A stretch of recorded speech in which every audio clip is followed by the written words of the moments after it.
So you should understand by now that there are two modes of footprinting, passive mode and active mode. Yeah. In passive mode footprinting, it is nearly impossible to be detected. If you are trying to gather information from a company website, you know that websites can track your IP.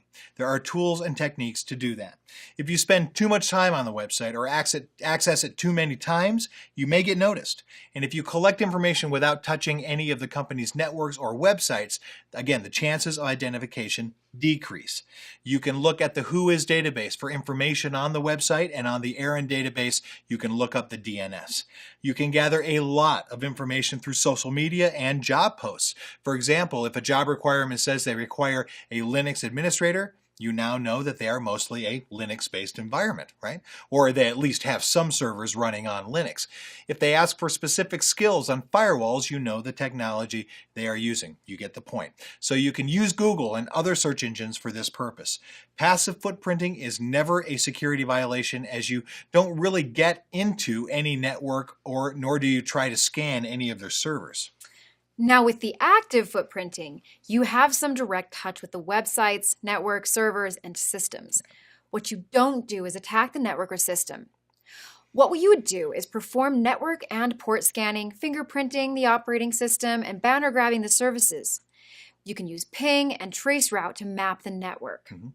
You can look at website mirroring. You can also look at social engineering to gather information.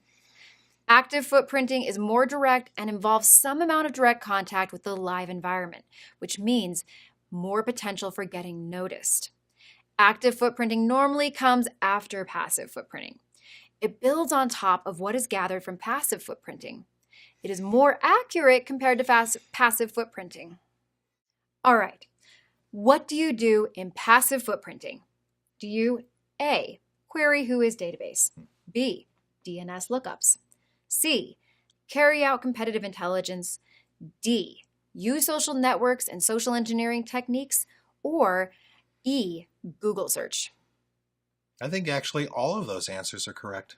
That's right. Yeah. In passive footprinting, the focus is to gather as much information as possible about the organization, hierarchy, and strategy, and to identify potential vulnerabilities.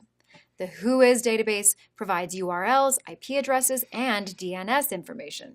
Competitive intelligence is carried out to obtain strategic, confidential, and sensitive information about the organization. You may use social networks to identify potential people from whom the information can be gathered. Social engineering techniques such as phishing, vishing, and impersonation can be employed to gather information as well. Google has excellent search operators to identify vulnerabilities.